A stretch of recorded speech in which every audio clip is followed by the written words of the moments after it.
Juntas.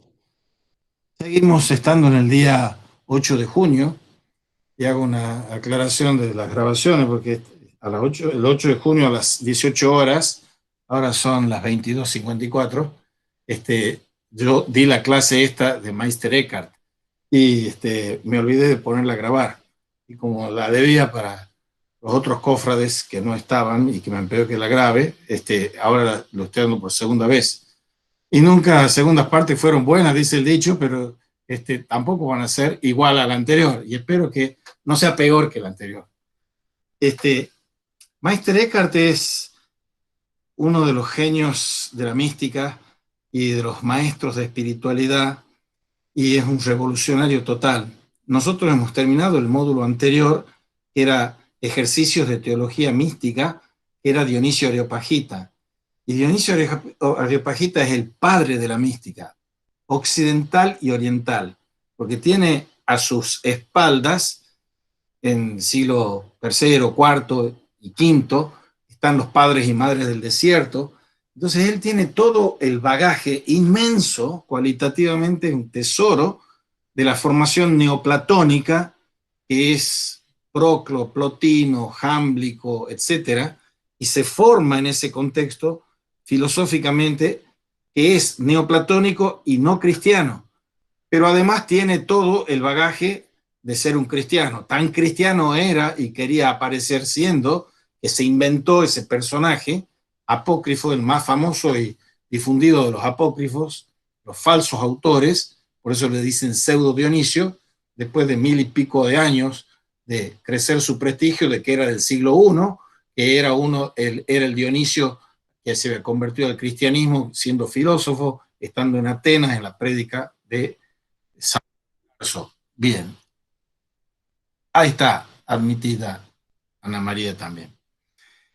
Ahora, a ver, digamos qué es la mística y cuál es el influjo de la mística que tiene Dionisio para entender la revolución que significa en el siglo XIV el caso el maestro Eckhart. Dionisio, como les decía, todavía se hacen hipótesis de que en realidad un neoplatónico, y apaga el micrófono que está sonando. Un neoplatónico que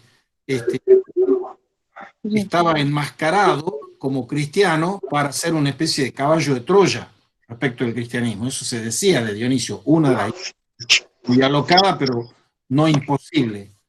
Pero en los hechos era un hombre profundamente formado y formateado por el neoplatonismo.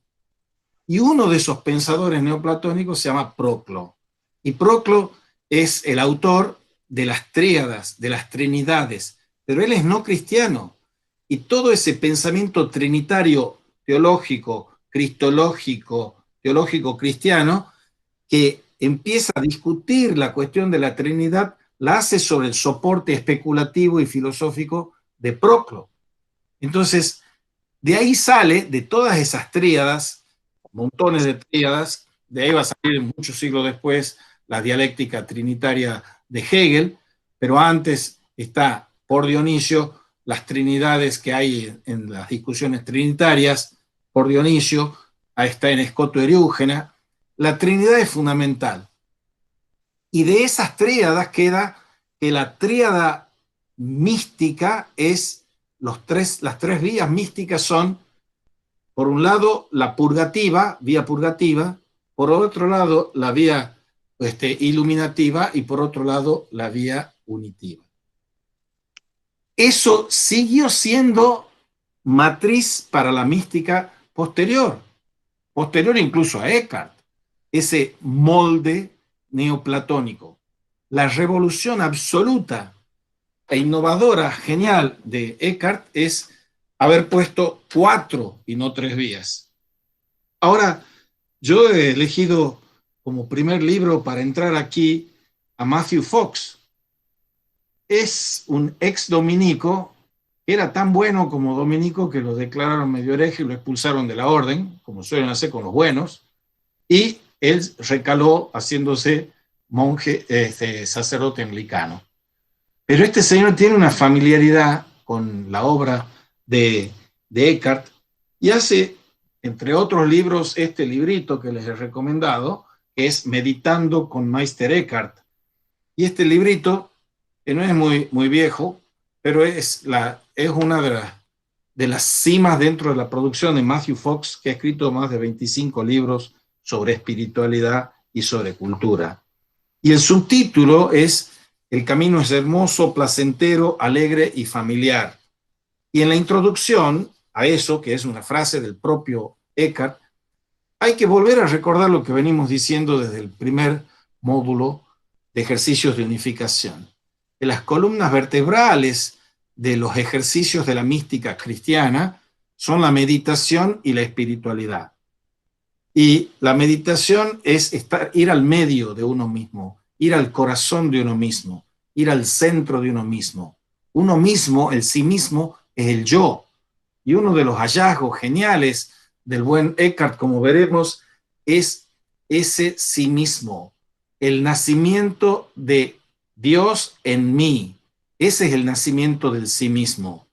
Entonces, veremos eso, que es lo fundamental, porque una de esas maravillas que uno no conoce o desconoce culposamente del tesoro de la mística cristiana es que el misterio de la Pascua de Navidad o los misterios de ese Dios hombre son misterios que hablan de nosotros.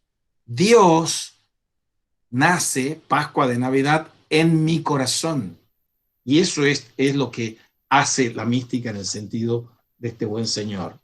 Ahora, veamos una pequeña introducción histórica para ambientarnos, porque eso que les he dicho solo son los brochazos gruesos de esta cuestión. Eckhart nace en 1260 y muere en 1329. Santo Tomás, con 50 años, muere en 1274, o sea, cuando Eckhart tenía 14 años. Y con esos 14 años él ya tenía esas vocaciones religiosas que van a consumar en su abrazar la orden dominicana y conoce muy bien lo que significa la orden de Santo Domingo de Guzmán, porque es un dominico hecho y derecho y está recontra reformado por la teología de Tomás. Y se ha dicho, para mí con razón, que Tomás de Aquino y Meister Eckhart son los dos puentes que hay entre San Agustín y Nicolás de Cusa. San Agustín como el primero de los padres, el último de los padres y el primero de los escolásticos, por decir así, y Nicolás de Cusa, que es ya el alborear de una modernidad cristiano-católica. Entre ellos está ese gran arquitecto teológico que es Tomás de Aquino y ese gran poeta místico, político, profeta que es Meister Eckhart. Entonces hay que ver esos dos carismas, porque el propio Santo Tomás, que tenía su genio arquitectónico para las sumas, las teológicas, contragentes, etc., es un hombre que dijo, todo esto es paja cuando tuvo la experiencia mística de la transmisión de Dios. Por eso les acentúo, nace en la segunda mitad del siglo XIII, Eckhart, y muere en el primer tercio del siglo XIV. Y el siglo XIV es la revolución de las revoluciones. Ya está el otoño de la Edad Media y está empezando a pujar lo que va a ser el Renacimiento, el humanismo, cristianos de la metafísica helenístico-cristiana. Y uno de los mediadores para eso es Eckhart. Y Eckhart trasunta lo que va a ser y se va a llamar la devotio moderna. La devotio moderna es ir paulatinamente en ese momento abandonando la escolástica con sus argumentaciones silogísticas y abrazando la inmediatez del patos religioso de la vida concreta. Es un místico, pero es un profeta. Es feminista. Las primeras feministas de la historia son las beguinas, y vamos a ver las beguinas después. La espiritualidad, ustedes pongan en el Google, si no quieren esperar que la expongamos, la espiritualidad, pongan Eckhart y beguinas. Le van a salir 5, 6, 7 trabajos, algunos más largos, otros más cortos, bastante buenos, los que yo he ojeado, y que le van a mostrar que es por qué se les dice las primeras feministas. Unas tipas que eran laicas, que no eran religiosas y que eran revolucionarias en lo social, en lo político, en lo económico, en lo cultural. Y este se pone de director espiritual de ese movimiento sedicioso y feminista. Por eso es feminista en el buen sentido de la palabra feminismo, que los hay malos. Pero es filósofo. Se dice con razón que es el más especulativo de los místicos. Y es un predicador. Y predica en latín, por supuesto, y predica en alemán, no por supuesto, porque esto es antes de Lutero y es una revolución hablar en la lengua vulgar. El latín era como la lengua sagrada. Es un predicador y es un teólogo, porque se conoce todos los latines teológicos y las teologías de los Tomás de Aquino, de todos los teólogos de la época, Buenaventura, etc. Es un administrador, o sea que se ocupaba de cosas concretas del gobierno, de su orden y de lo que estaba pastoreando él, porque también es una especie de pastor de la provincia dominica, y es un poeta, un gran poeta, como va a ser después, proviniendo de este impulso de la mística renana de Eckhart Suso Taulero, va a ser Juan de la Cruz y Teresa de Ávila, de la mística renana a la mística carmelitana del siglo XVI. Son poetas, son de los más altos y elevados poetas en esas lenguas, en las lenguas también vernáculas de ellos. Y además es un predicador profético, porque profetiza, y como dice el Papa Francisco cuando asume, quiere una iglesia pobre para los pobres, profetiza para los pobres en la sociedad, habla y predica y profetiza a favor de los pobres de su sociedad.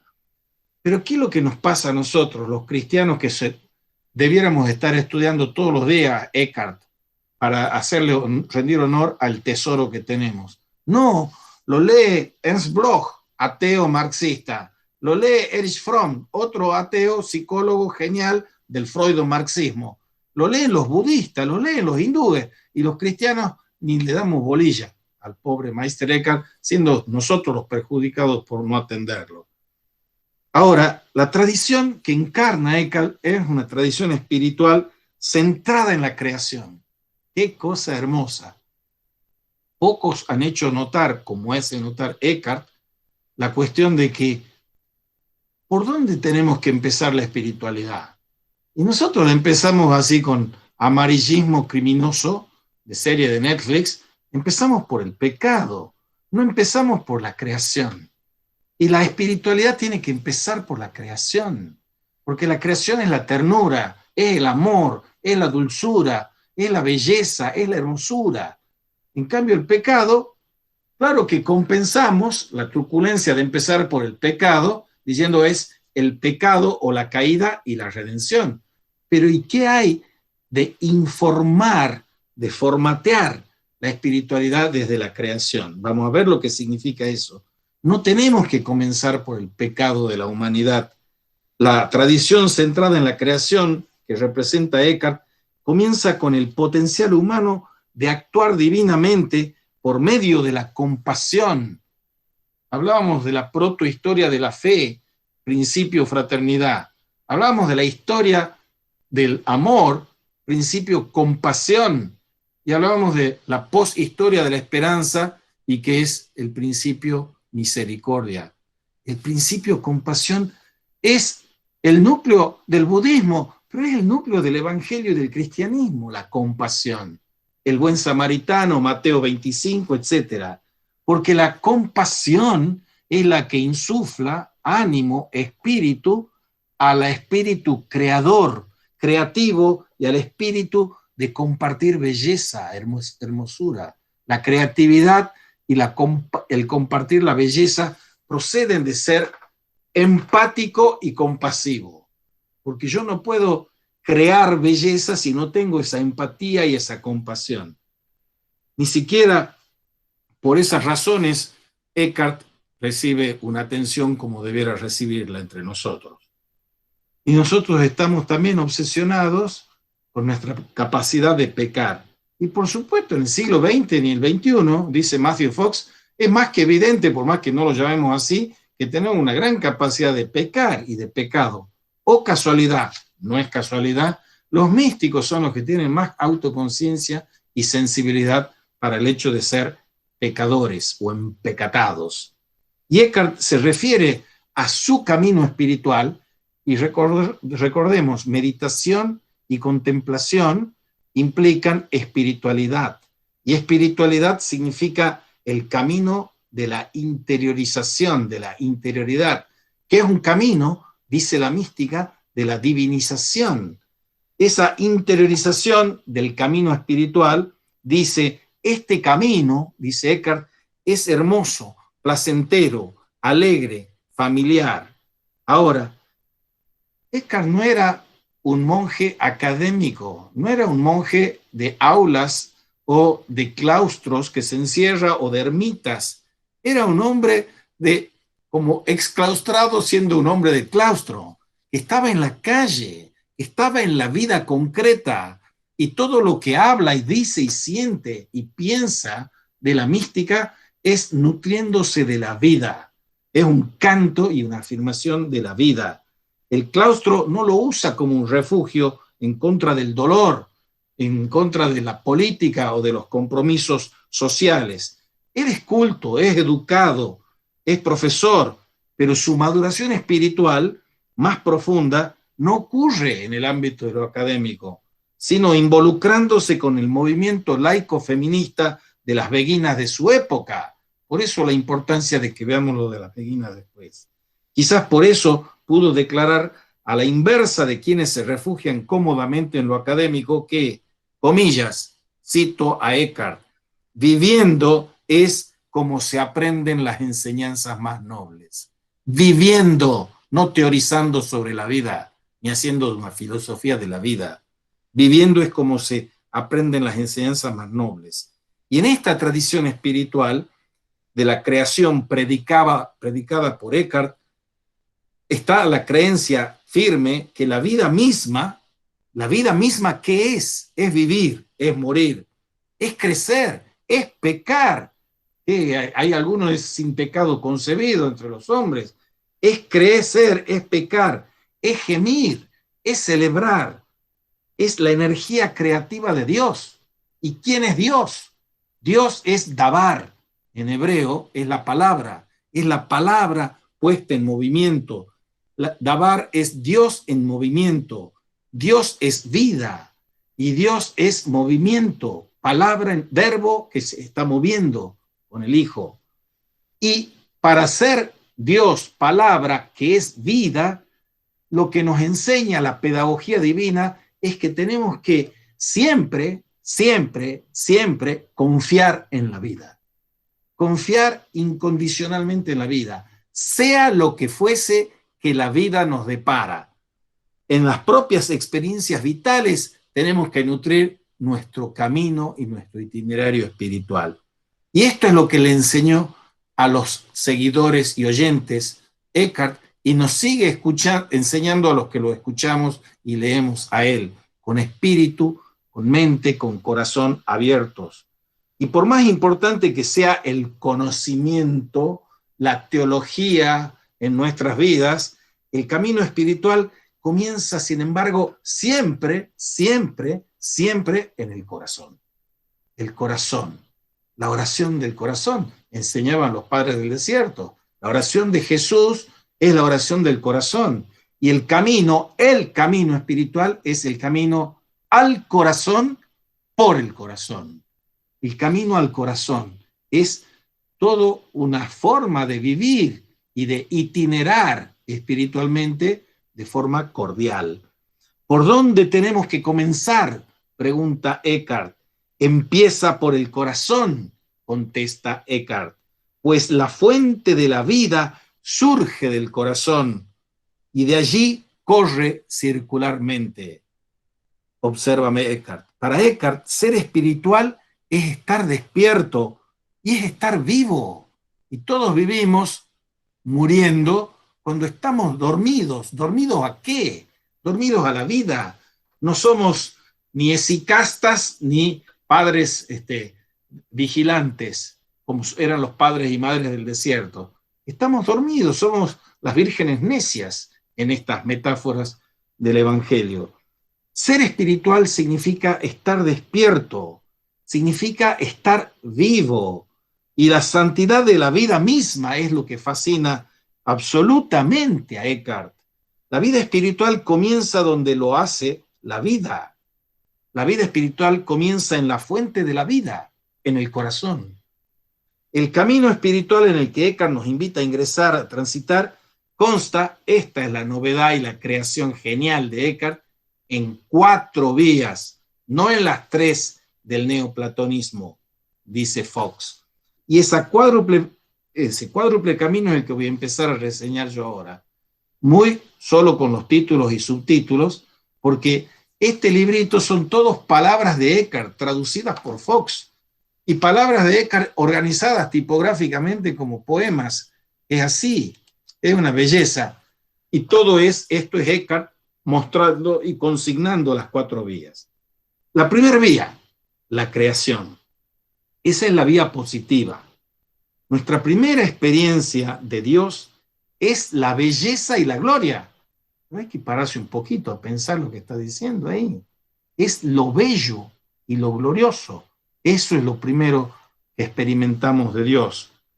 Lo primero que experimentamos de Dios es el poder, el potencial, lo ilimitado, lo resplandeciente de la propia creación. Debiéramos estar todos los días admirados, absortos, embriagados de la belleza de la creación.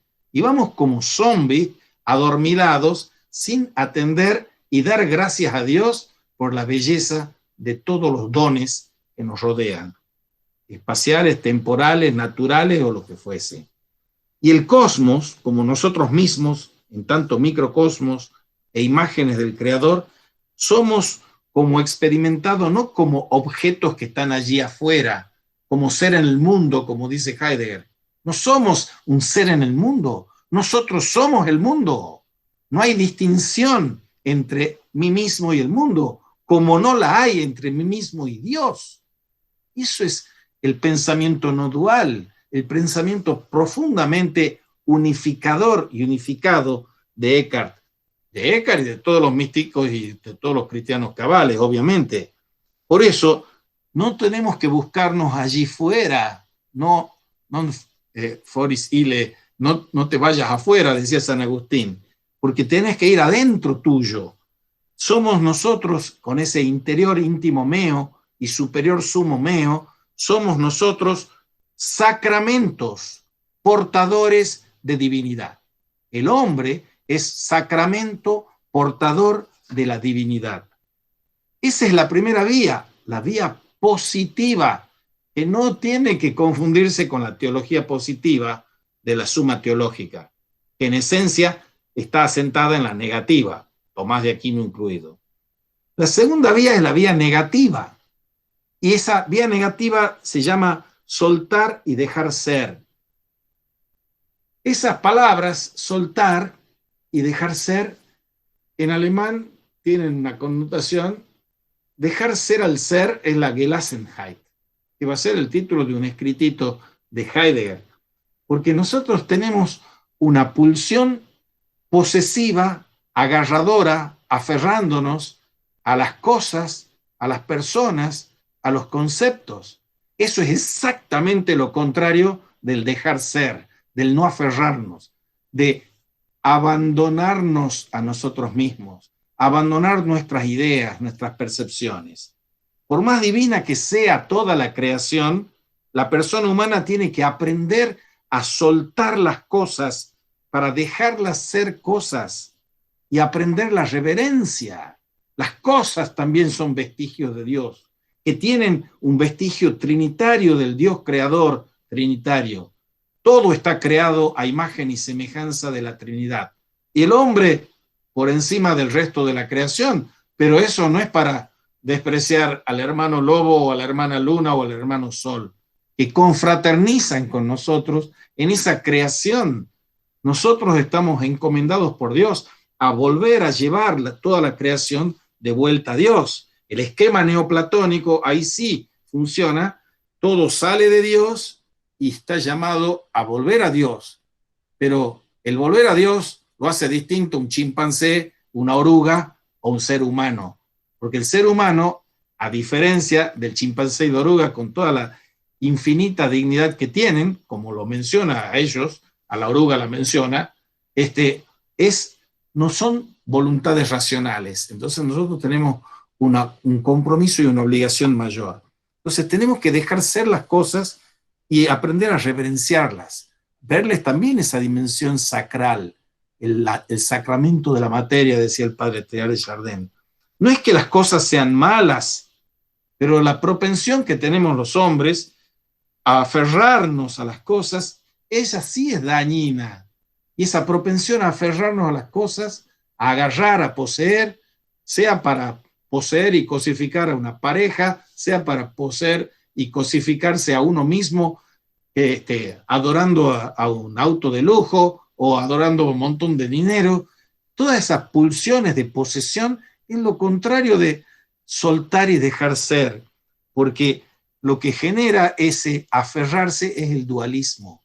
Y el dualismo es lo malo, y lo no dual es lo bueno, es la unificación. Por eso aferrarnos es dañino para nosotros mismos.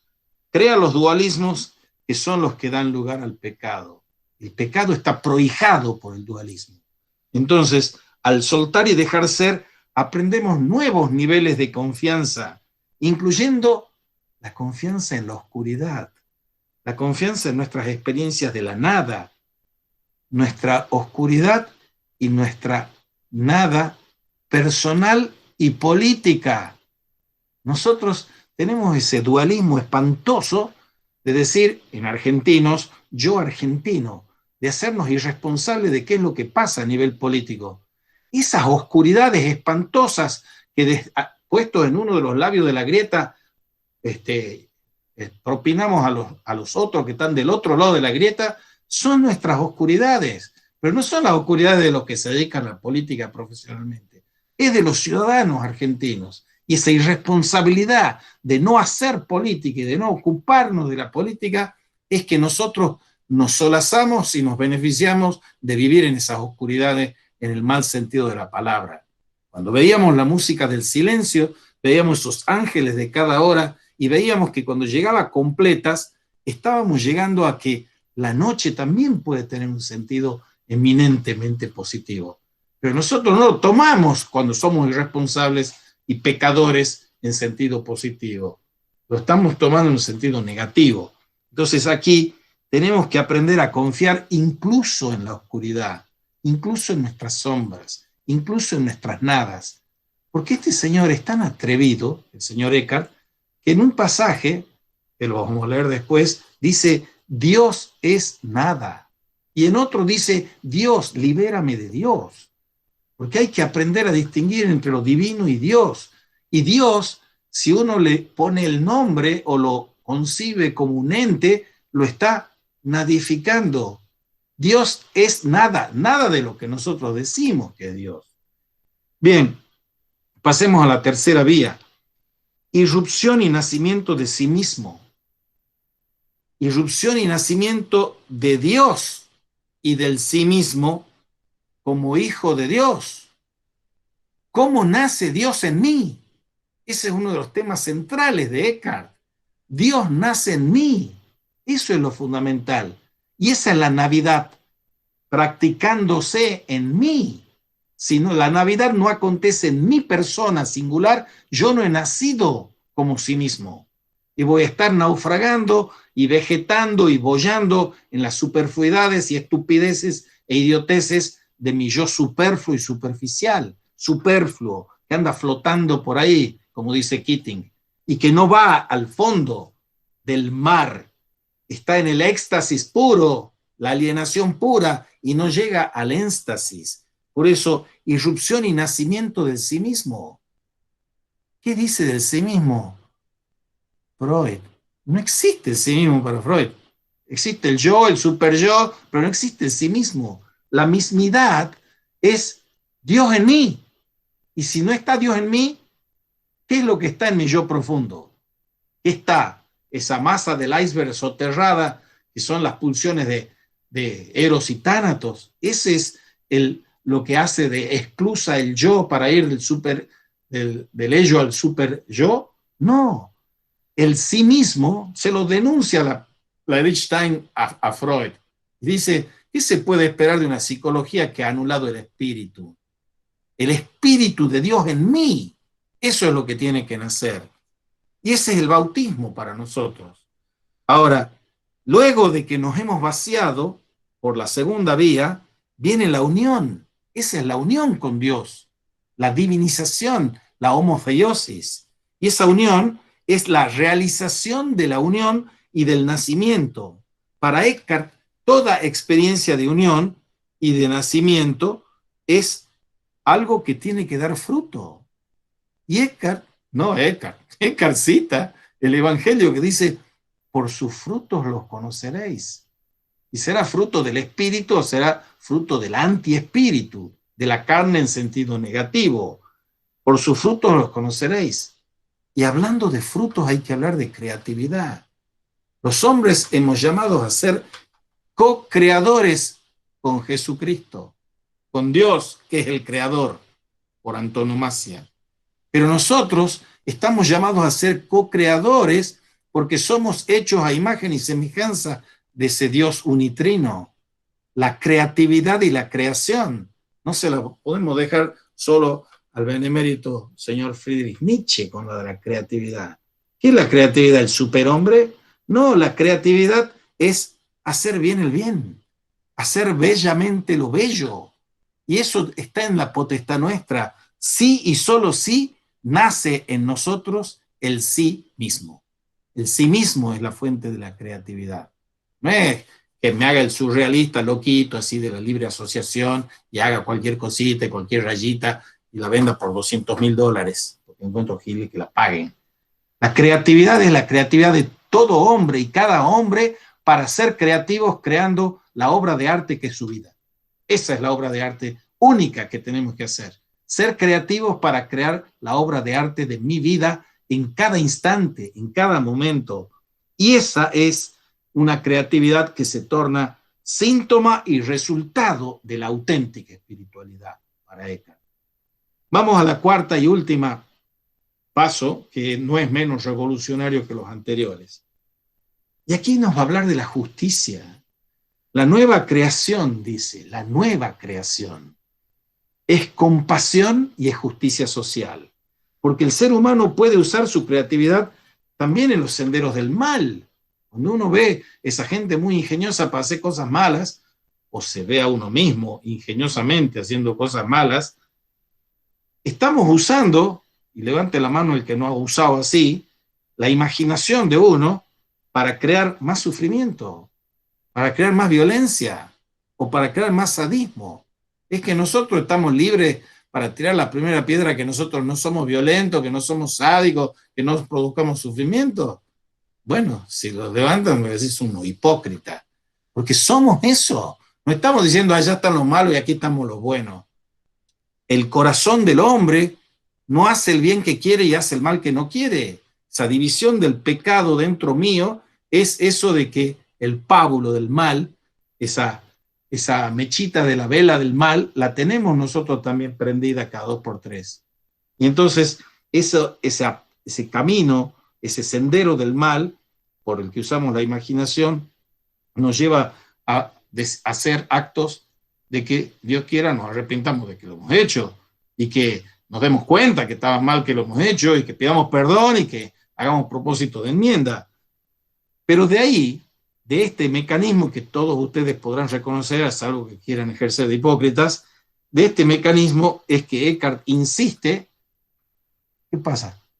Decí en voz alta, no sé. Insiste con un lenguaje muy fuerte en el hecho de que la vida espiritual no termina con la creatividad de la que hemos hablado, sino que a la creatividad que viene de ese sí mismo y de la vida espiritual, la tenemos que utilizar a favor de la transformación de mi persona y de mi comunidad, de la comunidad en la que yo vivo, o sea, la transformación personal y social. La primera era la vía positiva, creación. La segunda era la vía negativa. La tercera era la vía unitiva del ser sí mismo. Y la tercera, la transformativa. Esa transformación social, política y personal, ¿de quién depende? ¿Del FMI? ¿Del mundo externo? ¿Del presidente? ¿Del gobernador? Depende de mí. Cada uno de nosotros está llamado a transformarse a sí mismo, no esperar que otro me transforme a mí, y transformar su sociedad y su comunidad política también. Porque la justicia y la compasión, según Eckhart, son la prueba del despliegue espiritual auténtico. Y tan importante es la justicia en la comprensión de Eckhart del viaje espiritual que llega a manifestar, comillas, la persona que entiende lo que digo acerca de la justicia entiende todo lo que tengo para decir. Y justicia no en el sentido aristotélico de dar a cada uno lo que le corresponde, porque esa es la justicia del alter ego. Dentro de las 4 virtudes morales, la segunda es la justicia para Aristóteles, y es un toma y daca en el fondo. Yo le tengo que dar al otro lo que le corresponde, dice el derecho romano y la ética esa del alter ego. La ética judaica, hebrea, cristiana, no es la del alter ego, es la del alter, es la que dice, me tengo que sacar el pan de la boca para dárselo al otro, si me pide que lo acompañe 1 kilómetro, lo acompaño 2, si me pide una túnica, le doy la túnica y el manto, etcétera, etcétera. Esa es la ética de la compasión judeo-cristiana. Bien, entonces vemos ahí el claro contraste, con esto terminamos la introducción, de las 4 vías de Eckhart, positiva, negativa, creativa y transformativa, y las 3 vías de Dionisio o de los místicos posteriores, y van a encontrar eso de purgación, iluminación y unión en Santa Teresa, en San Juan de la Cruz. Pero Eckhart está haciendo una revolución, y la está haciendo 2 siglos antes de Teresa y de Juan. Y hay que observar, en primer lugar, que el primer sendero, que es la vía positiva, falta por completo en el esquema neoplatónico. Entonces Matthew Fox, con no poca insidia y certeza y pertinencia, está diciendo el potencial inmenso de energías espirituales que tenemos, cuando yo elimino la creación, que es la vía positiva en este sentido, hace que yo me quede solo con una vida espiritual en la que aparecen palabras como mortificación, concupiscencia, penitencia, todo el rosario de las cosas negativas, y no aparecen las cuestiones que son del amor, la ternura, la compasión, etc. Y él cita, para mostrar que conoce los textos, La vida espiritual, un tratado acerca de la teología ascética y mística, del reverendo Adolfo Tanqueray, que ni siquiera tiene una entrada para esto de la creatividad, ni una. En cambio habla de mortificación, concupiscencia y penitencia. Y así hemos ido formando una espiritualidad y una mística que es bastante poco creativa y poco atenta a la espiritualidad de la creación, y bastante poco compasiva. Compasión y empatía son fundamentales para vivir auténticamente la vida espiritual. Y entonces, en cambio, nos estamos solazando, lo digo con ironía malsana, porque no es bien sana, solazando en el rigorismo y en las flagelaciones y en todas esas cosas de los caminos ascéticos, la dura ejercitación, y dice Eckhart, el ascetismo no tiene mayor importancia. O sea, por supuesto que la disciplina es fundamental para cualquier arte, también meditativo y contemplativa, pero el rigorismo, el dolorismo, la flagelación, eso tiene poco de cristiano, más bien de todo de anticristiano. O sea, no hay que estar haciendo prédica sacrosanta de ese ascetismo, porque eso no tiene mucha importancia, lo vamos a ver en detalle después. O sea, el Occidente ha estado practicando meditación y contemplación con apenas el 25% de su potencial humano espiritual, porque no está atento a estas cuestiones de la compasión, de la creación, etc. Y al no estar atento, lo que genera son dualismos. Esos dualismos de la carne y el espíritu, el dualismo del bien y del mal, de la luz y las tinieblas, y vivimos solazándonos en el dualismo. Y Dios nos ha creado para unificarnos con Él, y para unificarnos con el mundo, y para unificarnos con los demás. Y nosotros estamos buscando cómo dividirnos del mundo, de Dios y de los demás. Y el sendero de Eckhart es el de esta tradición de la creación. Es un sendero sencillo, que implica, por cierto, una disciplina que todo arte requiere, pero no ejercicios ni retiros excesivos.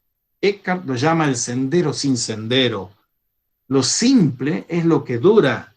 Y en palabras de Eckhart, el alma no crece sumando, sino restando. El alma crece restando. Después de todo, solo una espiritualidad simple podría pretender ser hermosa, alegre, placentera y familiar. Bien, eso como introducción alcanza. Ahora no sé si tienen alguna pregunta o comentario ahora. Lo hacen, conectan el micrófono, lo hacen. Si no, seguimos con la primera parte, que es la vía positiva. Y son, como les digo, voy a leer una antología de... Antología es poco antología, porque voy a leer casi todo. Pero Profe, sí, decime. yo, dos preguntas. Diga. Usted nombró a Agustín, y ¿qué sería en Eckhart el voluntarismo agustiniano? Y otra pregunta, ¿qué es la teología del retorno en Eckhart? A ver, esas dos preguntas son para hacer un seminario de 6 meses una y 12 meses la otra. Él se le dice, De síntesis. sí, la síntesis. Un señor que alemán, tenía que ser alemán, se llama Heinz Moett, ha hecho los 6 grandes temas de la metafísica occidental, un libraco que está traducido al castellano. Y uno de los temas, de esos 6 grandes temas, es intelecto-voluntad. Cuando vos decís, muy suelto de cuerpo, el voluntarismo agustiniano, estás tomando y comprando todos los billetes del cliché de que Santo Tomás es intelectualista y San Agustín es voluntarista. Por supuesto que los clichés se asientan en cierta cuestión, pero uno la puede acentuar a esa cuestión de una forma que sea un poco más matizada o menos matizada.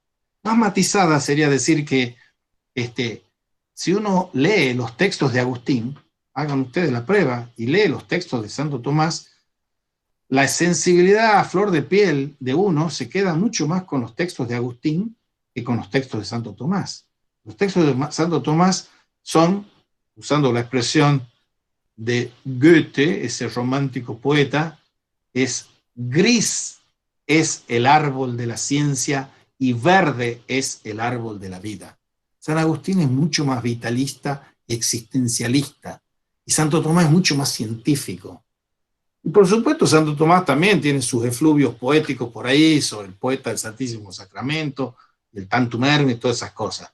Pero básicamente él se monta, a pesar de que tiene a Dionisio y al neoplatonismo y a Agustín de autoridades y afluentes de su formación, él se monta sobre el aristotelismo. Y el aristotelismo son las cosas claras y distintas de los conceptos, los juicios y los razonamientos. Volvamos a la cuestión del voluntarismo agustiniano. A mí me gusta decir, y no será cierto si es cierto, porque me guste a mí, que hay dos tipos de filósofos y también de teólogos. Hay filósofos cordiales y filósofos más racionales o intelectuales. Filósofos cordiales o filosofías cordiales están en San Pablo, están en San Agustín, están en Pascal, no en Descartes, están en Kierkegaard, no en Hegel. Entonces el voluntarismo de San Agustín tiene que ver con que es un filósofo y teólogo son lo mismo para un tipo que vive en el siglo IV, V, y es cristiano. Pero ¿cuál es el centro de la antropología cristiana, judeo-cristiana? ¿La razón o el corazón? El corazón. Entonces, la mística ha crecido bien con la cordialidad. Lo que pasa es que cuando se trenzan las disputas escolásticas, y ahora hablemos del más voluntarista explícito, es Duns Scoto. Duns Scoto, posterior a Tomás de Aquino, se está pegando con fiero con el intelectualismo de Tomás de Aquino. Lo hagamos más sencillo y crudo al asunto. Los atributos de Dios, omnipotencia, bondad infinita, omnisciencia, etc. Si yo adopto una metafísica de base intelectualista, ¿cuál es el atributo de Dios más importante?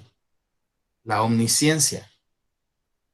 Si yo adopto uno más voluntarista, ¿cuál es el más importante? Ya la bondad infinita ya la omnipotencia, el poder infinito. En el siglo XIV empiezan a disputarle el primado con la voluntad respecto del intelecto. Entonces, decir agustinismo voluntarista es enancarse en una discusión que arranca en el siglo XIV, no en el siglo V después de Cristo. Es proyectarle a Agustín cosas que ni soñaba tener en el medio. Por eso Eckhart, que conoce perfectamente el intelectualismo de Tomás de Aquino, está adoptando, como ha hecho en el siglo XX Edith Stein, una antropología agustiniana, no tomista. Entonces, voluntarismo en ese sentido lato y matizado, bendito sea Dios. Pero preferiría llamarle, en vez de voluntarismo, filosofía y teología cordial. Es hacer un poco más de justicia. ¿Cómo era la segunda pregunta? La teología del retorno en Eckhart. Exitus reditus es salida y retorno. Y ese esquema de la salida y el retorno es profundamente neoplatónico. La suma teológica, decía un gran benedictino que todavía vive y que creo que era compañero de Benito Veronese en Francia, se llama Ghislain Lafont, y escribe un libro que se llama Estructura y métodos de la suma teológica. Y este benedictino bendito, Benito, ha hecho un aporte genial.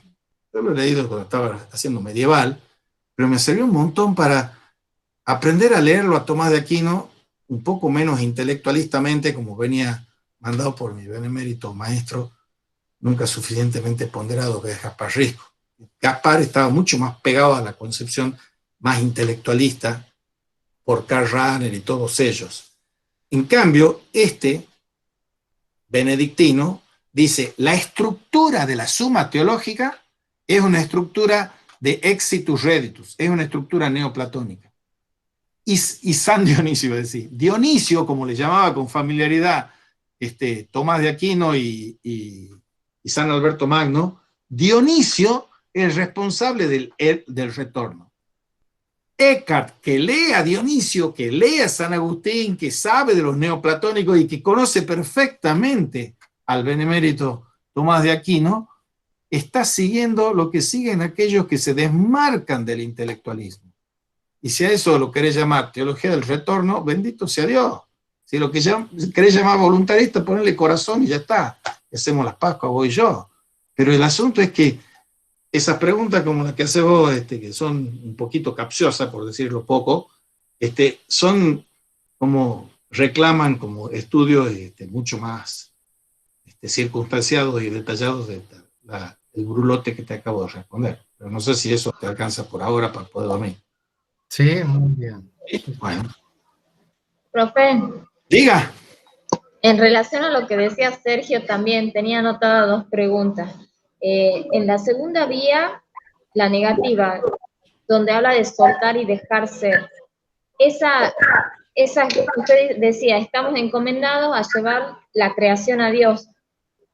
Esa cuestión de la reditio se ipsum, ¿se haría desde la facultad esta? Usted ahora a Sergio le ha respondido de forma más abierta, pero ¿se haría desde la facultad, desde nuestra voluntad? ¿Desde el corazón? Sí, que es del corazón. ¿Cuál es la antropología ahí? Y bueno, veamos la distinción de la antropología de Tomás de Aquino y la cuestión 3 de la suma teológica, primera pars, y la antropología de Agustín. ¿En qué difieren? Una es trinitaria y la otra es dual. Para Tomás de Aquino hay dos facultades espirituales, la inteligencia y la voluntad. Para Agustín hay tres. Está la inteligencia, está la voluntad y está la memoria. La memoria es una facultad espiritual Y todos los místicos lo siguen en la antropología a Agustín, no a Tomás. Es trinitaria. ¿Por qué es tan importante la memoria? La memoria no es el recuerdo mecánico. Materia y memoria, el libro de Henri Bergson. La memoria es una facultad espiritual porque es la que me conecta a mí con la eternidad. Mañana yo voy a dar una clase de continuar en filosofía de historia y destino, y tengo que hablar del tiempo y del momento intemporal. La tesis doctoral de Jean Guitton es sobre Plotino y San Agustín. Y la tesis, todos saben que San Agustín es el que ha dicho las cuestiones más importantes para el occidente sobre qué es el tiempo. Si no me lo preguntan, lo sé; si me lo preguntan, no lo sé. Hay 3 éxtasis temporales, eso llega a Husserl, llega a Heidegger, etc. 3 éxtasis temporales: el presente del pasado, el presente del presente y el presente del futuro. Pero yo no podría, mi mismo, mi mismidad, mi memoria, no podría distinguir entre el presente del pasado, el presente del presente y el presente del futuro, que tiene 3 facultades, que tiene esa memoria, tiene esa atención y tiene esa expectación de la imaginación, como 3 facultades espirituales. Yo no podría si no existiera un momento intemporal. ¿Qué es eso? El momento intemporal es la eternidad en mí. Solo porque somos eternos podemos distinguir entre el pasado, el presente y el futuro. Lo que es pasado, presente y futuro, en el fondo es una ilusión. Lo único que existe es la eternidad del nunc stans, de la hora, del presente. Lo único que existe es el presente del presente. El don de cada hora angelical presente, como cantaban cantos gregorianos, la música del silencio. Entonces, yo no puedo así hacer un juego de pasa pasa diciendo que son lo mismo las antropologías, porque son las 2 cristianas, la de Tomás de Aquino y la de Agustín. La de Tomás de Aquino le cierra el camino a la mística por ser muy intelectual. En cambio, la de Agustín se lo franquea y le abre el paso. Y la de Wittgenstein, que tiene el furor de conversa, porque se convierte y le dicen: che, chiquita, vos ponete a trabajar en filosofía, que es lo que vos sabés. Ella, a instancias de un gran tipo, que un jesuita, Erich Sivara, se pone a traducir todas las cuestiones disputadas de Veritate del latín al alemán. Era tipa una genia, la mejor discípula que tenía Husserl, impresionante. Y la tipa se escribe la obra máxima de ella, filosófica, es Ser finito y ser eterno, para hacerle el contrapunto a la finitud existencial del angustiado de Heidegger. Y ella ahí toma la analogía Trinitatis, que está en Eckhart, que está en San Agustín, porque Santo Tomás toma la analogía entis, la analogía de los entes. Pero hay 2 analogías, una analogía filosófica, en plano natural, que es la de los entes, y otra que es la analogía Trinitatis. Esta es furibunda tomista en su formación ya de conversa, está diciendo: mire, yo soy muy tomista, pero aquí lo que funciona es la analogía Trinitatis, o sea, Agustín. Entonces, y ella sabía algo y practicaba algo de la mística y conocía algo de San Juan de la Cruz, de Santa Teresa. Bien. Uy, Dios, yo de estas clases se me va a hacer mucho más largas, entonces si ustedes no se van a dormir, yo sigo. Dice este buen señor y dispara en la presentación: cuando yo habitaba en la base, en el fondo, en la corriente y en la fuente de la divinidad, nadie me preguntaba a dónde iba o qué estaba haciendo. Allí, en el útero de donde vine, no tenía Dios y era meramente yo mismo. Y cuando vuelvo a Dios y al núcleo, al suelo, a la base, a la corriente y a la fuente de la divinidad, nadie me pregunta de dónde vengo o dónde he estado, pues nadie me extraña allí en el lugar donde Dios deja de devenir. Hasta es recontra poético. Dios deviniendo cuando yo me salgo de mí mismo, o sea, me salgo de Dios y me salgo a pasear afuera, lo dice Eckhart. Pero después yo vuelvo, reditio in se ipsum, en serio, no intelectual. Vuelvo a la morada interior, a mi corazón. Y ahí es donde Dios deja de devenir. ¿Qué es la ola? Es el mar. El éxtasis es el énstasis. La mutabilidad es la inmutabilidad, donde Dios deja de devenir. En el fondo del mar está la quietud, está el silencio, está el no devenir. Ahora bien, continúa Eckhart, en el momento en que fluí fuera del creador, y le subrayo la palabra creador, porque cuando he dado la clase misma esta hace un rato, Cholita, que ha hecho doctorado en teología en la gregoriana, me dice, pero él no dice creador. Yo digo, sí dice creador. ¿Por qué? Porque ella estaba formateada teológicamente por los conceptos neoplatónicos los que enseñan incluso el seminario de hoy, que siguen siendo neoplatónicos y enseñando las trinidades esas que son las de Proclo, repetidas por Dionisio y que repite Santo Tomás. Entonces tienen un concepto de creación que está medio manco, que no es el de Eckhart, que Eckhart está mucho más atento a ese otro concepto de creación. Ahora bien, en el momento en que fluí, porque yo también fluyo fuera del Creador, todas las criaturas se pusieron de pie y gritaron, mirad, aquí está Dios. Yo fluyo hacia el exterior y las criaturas aplauden y dicen like, me gusta. Aquí está Dios. Porque somos sacramentos de la divinidad nosotros, nuestra mismidad. Y estaban en lo cierto, dice Eckhart, pues vosotros me preguntáis, ¿quién es Dios? ¿Qué es Dios? Y aquí se lanza el brulote metafísico, Eckhart. Respondo, 2 puntos. Esidad. Dios mío.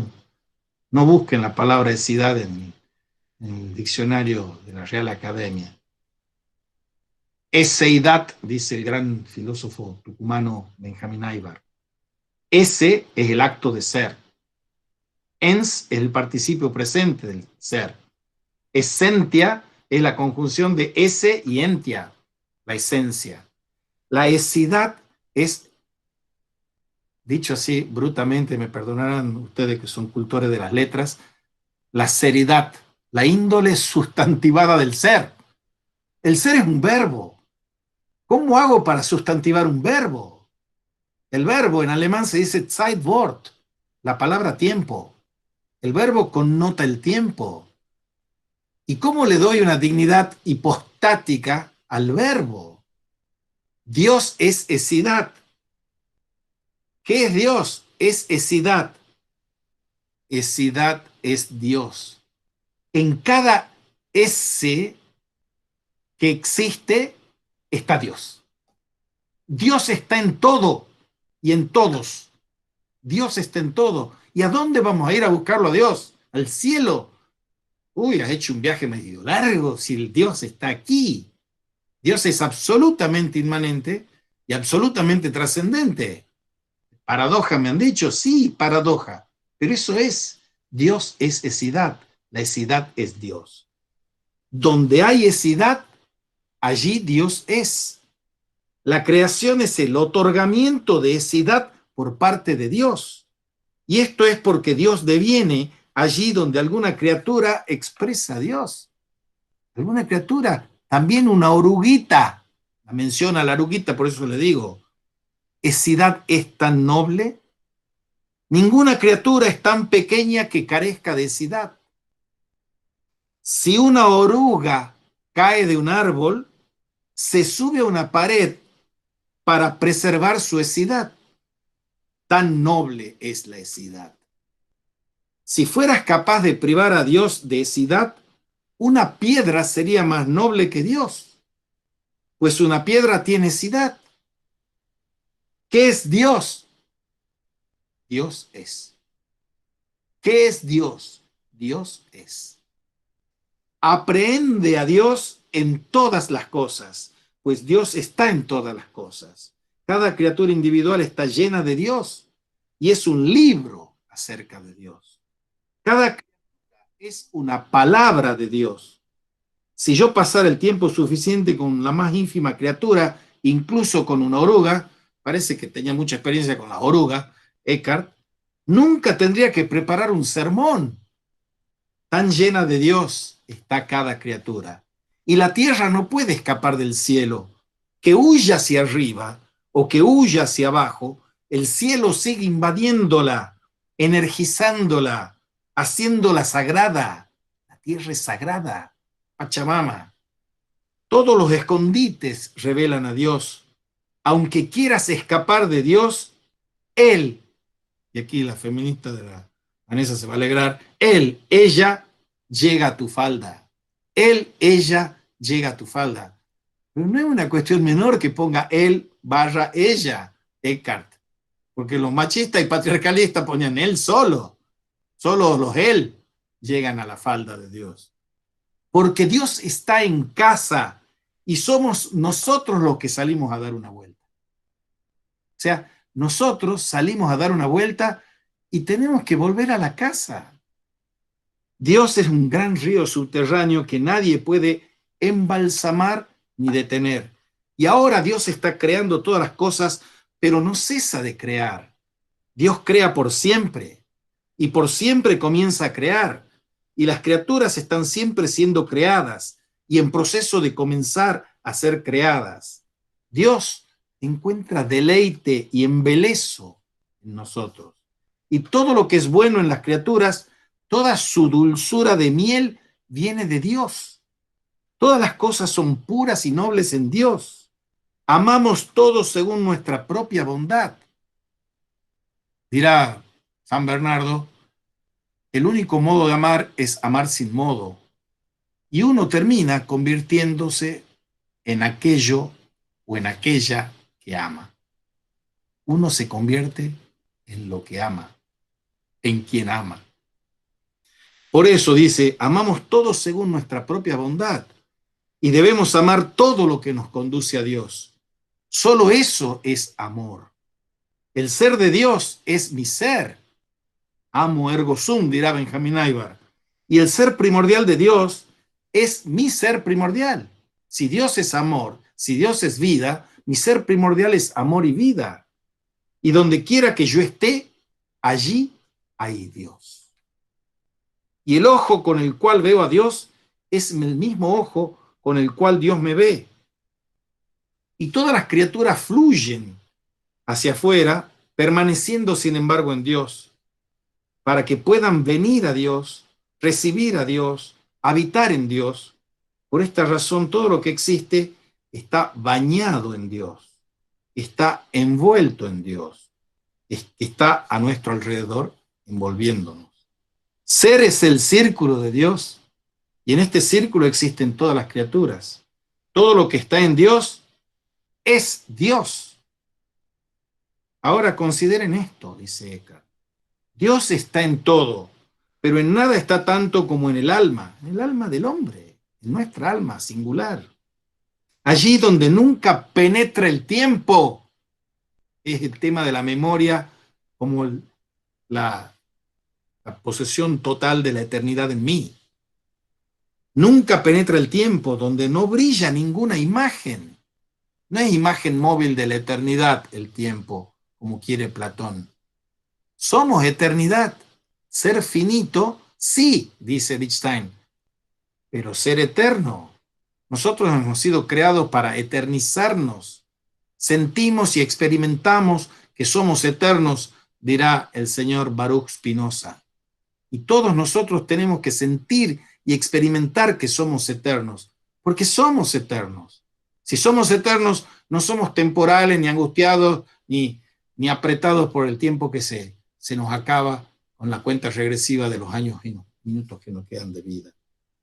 Donde nunca penetra el tiempo, donde nunca brilla ninguna imagen, y en el aspecto más interior y profundo del alma, Dios crea el universo entero.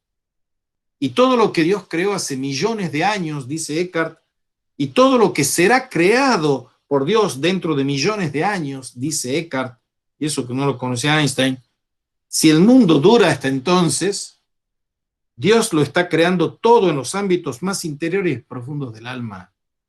Todo lo del pasado, y todo lo del presente, y todo lo del futuro, Dios lo crea en los ámbitos más internos del alma.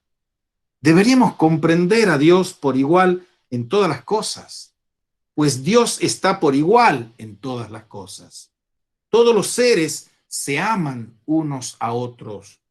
Todas las criaturas son interdependientes y la semilla de Dios está en nosotros.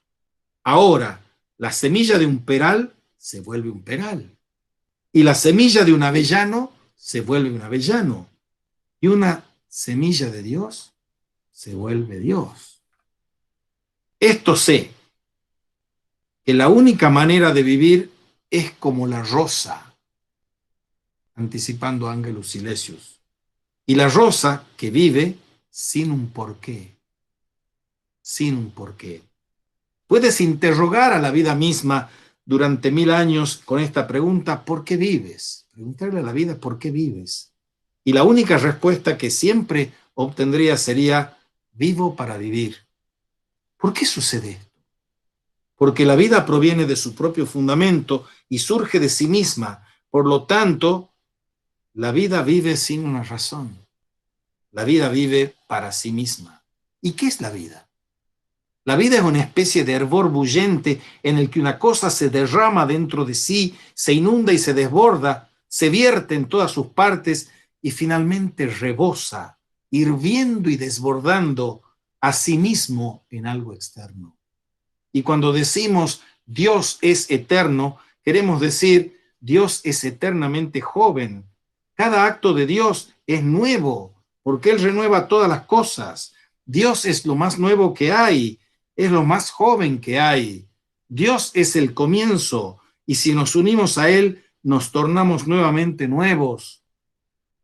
La gente que habita en Dios habita en el eterno presente. Allí no se envejece. Allí todo está presente y todo es nuevo. Y Dios es voluptuoso y delicioso. Todas las criaturas hablan de Dios como lo hice yo. Si la única plegaria que dijeras en toda tu vida fuera gracias, eso sería suficiente. Vamos por terminado la primera vía positiva y ahora pregunten, comenten si quieren y si no, nos vamos a dormir para que mañana amanezcamos renovados. ¿Te gustó, Eckhart? Está hermoso, profe. ¿Yo estoy hermoso? No. Bueno, según la creación de Eckhart, sí. Todos somos hermosos. Hasta yo soy hermoso, sí. Muy bien. Pero ya no nos volvemos al regazo de Dios, tranquilo, esto es abrumador. Totalmente. Sí, Sergio. En ese lugar libre del paso del tiempo, ¿sí? Ahí es donde, según Eckhart, nace Dios en nosotros. Mira, vamos a leer los textos de Eckhart, ¿no? Lo del fruto de la nada y todo eso, el nacimiento de sí mismo, esa natividad de que les estaba diciendo. Pero nos cuesta tanto aceptar que somos eternos porque estamos comprando la filosofía de que el tiempo pasa, nos vamos volviendo viejos y que el tiempo es irremisiblemente un bien escaso y finito. La angustia del Dasein de Heidegger es la angostura del poco tiempo.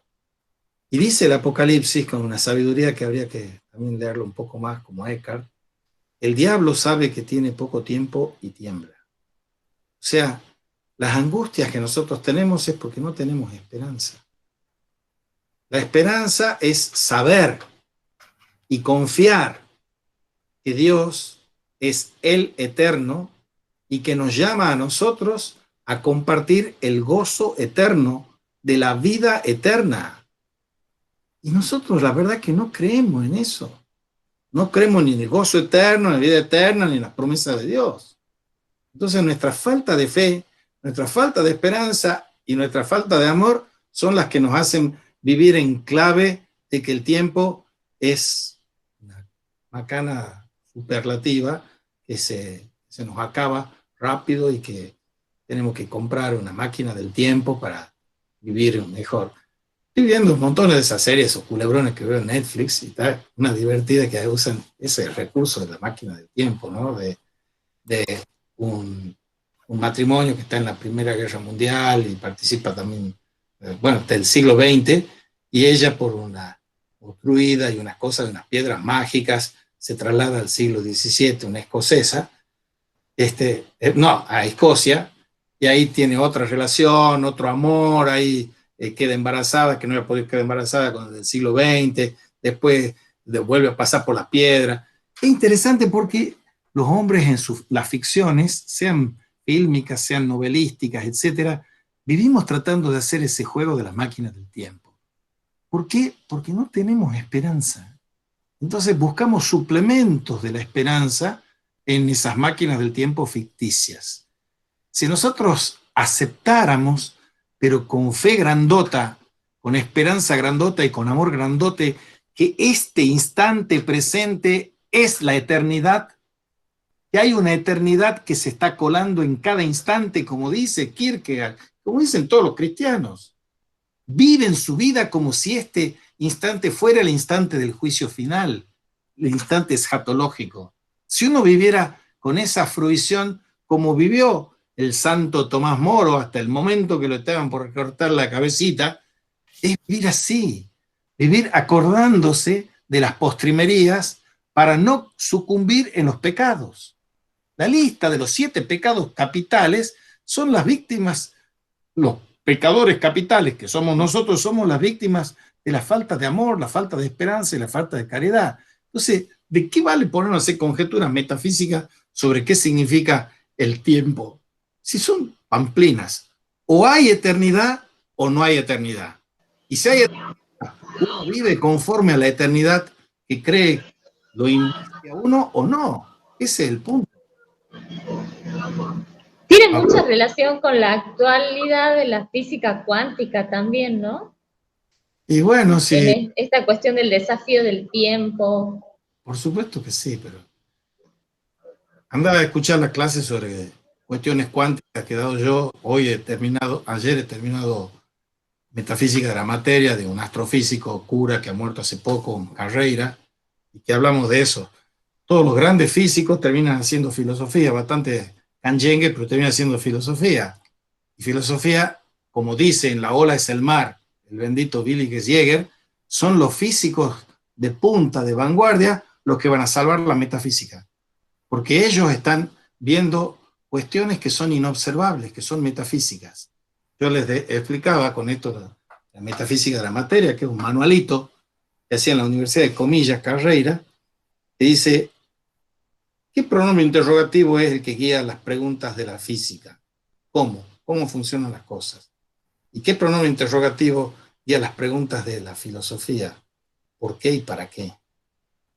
Y la física moderna, cuando ya se ha liberado de la física cualitativa que viene de Tomás de Aquino, de Ptolomeo, de Aristóteles y todo eso, ha tirado con el agua de la palangana el bebé de la metafísica.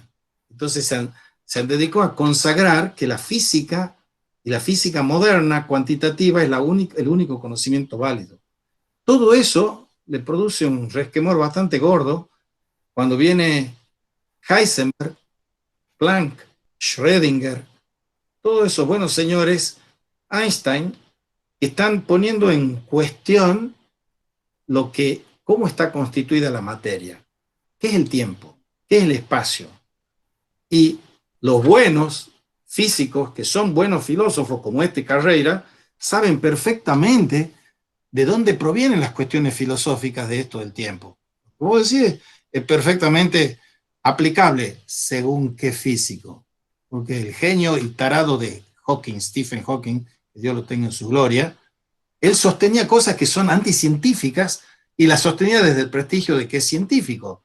Y con eso él dice, sí, no hay necesidad de afirmar el Big Bang porque no es preciso, frente a universos plurales e infinitos, no es preciso la idea de un creador. Y le contesta Carreira, pero el 70% de los premios Nobel de Física son cristianos, desde la década del 70 hasta aquí, y hay la minoría que son no cristianos, Pero incluso los no cristianos, que son honestos, saben cuáles son los límites del conocimiento físico. Entonces, si vos me decís la física cuántica pone en cuestión, depende quién, porque dentro de ellos hay el libro de Ken Wilber, que citado también por Jäger, es las cuestiones cuánticas. Y yo he empezado el programa de metafísica con cuestiones cuánticas, glosando 3 físicos contemporáneos, Heisenberg, Schrödinger y Eddington, y después he pasado a la metafísica, cuestiones metafísicas con Carreira. Y ahora voy a las cuestiones místicas con Willy Jäger, con la ola es el mar. Pero para mostrar que mística, metafísica y física cuántica de avanzada no tienen por qué estar en contraposición. Pero depende quién. Y hay que estudiarlo, los tipos de esto y meterse a fondo. Son interesantísimos. Pero el propio Ortega y Gasset tiene un hermoso artículo. Cuando se arma el revuelo, era el despelote entre la teoría de la relatividad de Einstein, de 1916, y las cuestiones cuánticas que se empiezan a gestar un poco después. Está Max Born, B larga O-R-N, Heisenberg, Werner Heisenberg, y después antes está Max Planck, y esos hacen la escuela de Copenhague. Y Werner Heisenberg es el que ha formulado el principio de incertidumbre, que otros formulan y llaman, con consecuencias ontológicas mucho más gravosas, el principio de indeterminación. ¿Qué dice el principio de incertidumbre? Que yo no puedo fijar al mismo tiempo en la microfísica la posición y la velocidad del electrón. Entonces, se cambia y se muta gravemente qué es lo que significa el espacio, el tiempo, la velocidad, la fuerza, todo eso se cambia. Pero el problema que tenían y siguen teniendo los físicos hoy es que no se la puede unificar. Una teoría del campo unificado entre la microfísica y la macrofísica, entre la cuántica y la relatividad. Siguen sin poder, porque Leucipo y Demócrito, lo que no tenía parte, cada día le encuentran más partes. Y han encontrado... ¿Usted creería que esta física de las cuerdas, esta teoría de las cuerdas podría ser de cuño místico? Uno de los que mejor cultiva eso es el argentino Maldacena. Y lo menciona Carreira ahí, ¿no? Maldacena hacia una teoría de las cuerdas. Salen montones de teorías en las que se fabrican teorías pseudofilosóficas para explicar los baches y los límites del conocimiento físico.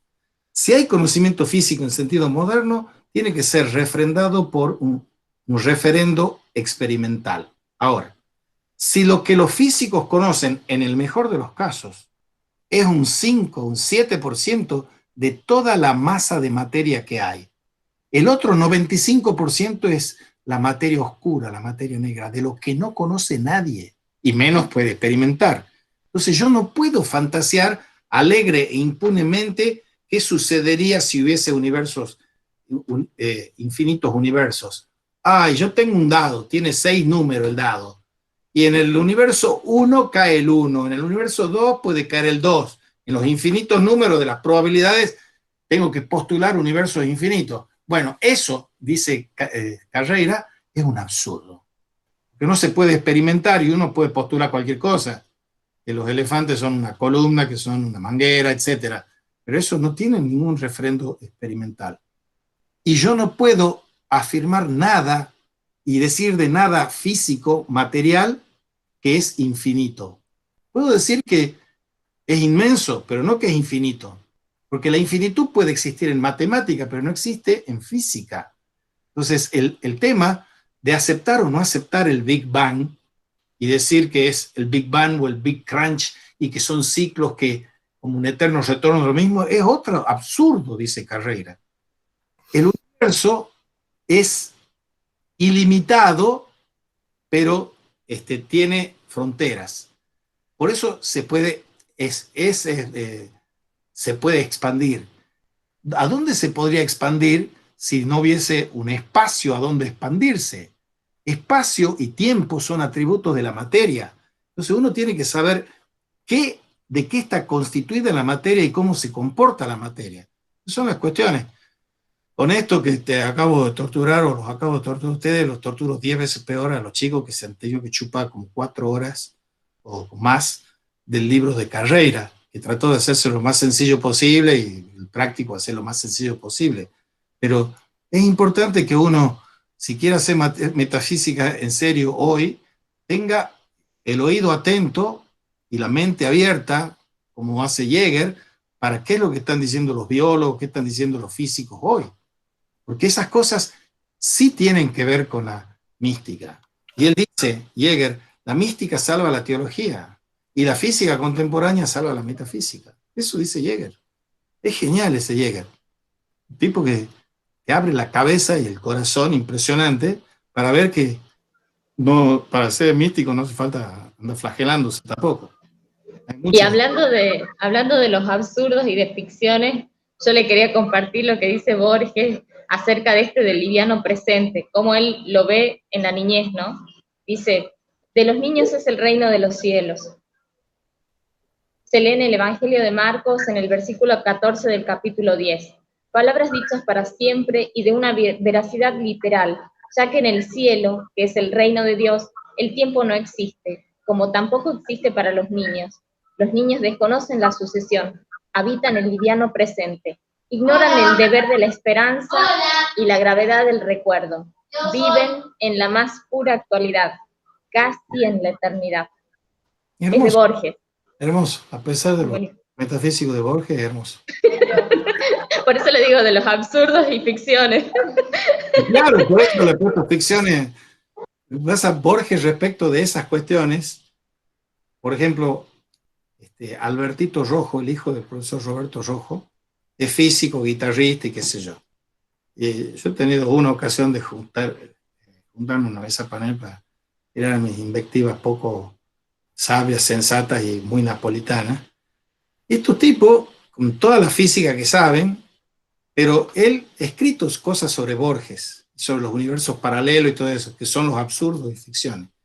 Porque él, a ver, cuando Newton está hablando del espacio infinito, el espacio absoluto como un espacio vacío. Y eso, por supuesto, que se ha mostrado y se ha demostrado para la física que no es así. En contra de Newton está Kant, que dice que el espacio y el tiempo son proyecciones del sujeto trascendental. Dos errores, el de Newton y el de Kant. Entonces, espacio y tiempo, la física de hoy, seria, está diciendo son atributos de la materia. Pero Borges, que sabe un montón y es eruditísimo y todo eso, él cree en Schopenhauer, cree en Berkeley, esos son los sustentos filosóficos que tiene él. O sea, es un historicida y cuando habla del Evangelio, y ahí lo habla en el sentido hiperbólicamente positivo, cuando habla del reino de los cielos, pero anda a leer de los Conjurados, los poemas sobre la crucifixión de Cristo, y es bastante herético el asunto. Borges es un tipo que es un historicida, es un idealista, empirista inglés. Por eso yo he escrito un artículo sobre la muerte y la brújula, que es, en vez del realismo mágico, he dicho que el de Borges es un idealismo mágico. Porque él es un nominalista. Y los nominalistas son tipos incapaces, él lo mismo lo sabe, ¿no? Son incapaces de concederle crédito a la abstracción. Una cosa es volarse idealistamente a la abstracción, los escolasticismos, y otra cosa es decir que yo solo puedo decir el nombre del perro tirado abajo del catre a las 5 de la tarde. No, porque no hay un nombre genérico, no hay un universal. Entonces, su nominalismo y su idealismo mágico lo hace que sea un prestidigitador, como lo es, como poco, es un mago con las palabras, con los cuentos, para contar cuentos. Y entonces el asunto es que hasta él se los crea los cuentos. Lo que vos has leído recién es un reflejo de lo que es el Aleph, porque el Aleph es la mejor declaración de Borges sobre qué es la literatura. Porque él está contando con su maravilla que en ese punto, en el rellano de la escalera, se veían todos los símbolos, todas las imágenes, etcétera, todo ahí. Pero yo, desgraciadamente, lo cuento con esta mentira que es la literatura, porque la literatura es sucesiva, y ahí les ha dicho, sucesión o simultaneidad. Es uno de los capítulos de la metafísica de la materia de este señor. La sucesión es de lo cronológico, la simultaneidad es de lo cairológico. Y entonces, cada instante es un kairos, porque es el instante en el que puede acontecer la venida del Mesías, la irrupción del Mesías. Entonces, si yo vivo en la concepción aporética del señor Zenón de Elea, de Aquiles y la tortuga, entonces yo tengo que afirmar que el tiempo no existe y el movimiento no existe. Y yo le digo, va de retro, Satanás. El tiempo existe como kairos, como ocasión, como tiempo de gracia, de Haris. Entonces, hay formas de ver el tiempo como ilusión y el tiempo como realidad. Y para un cristiano el tiempo es instancia de salvación. Nosotros nos salvamos en el tiempo, no nos salvamos en la eternidad. Salvamos en lo que hacemos aquí, ahora, en este momento. Este momento tiene valor redentor para mí. No porque yo me redima a mí mismo, sino porque yo estoy mandado que ame este tiempo presente y haga todo lo que el amor dicta en este tiempo presente. Bueno, chicos, nos vamos a dormir, ¿ah? ¿Qué les parece? Sí, clase de vigilia. Clase de vigilia, sí. ¿Se acordó de grabar? Gracias a Dios, sí. Si no era un desvelo al vicio. Al pedo, dicho el humano. Bueno, chao, chicos. Un gusto verlo, Gracias por escuchar. un gusto verlo y escucharlo. Gracias a usted, profe.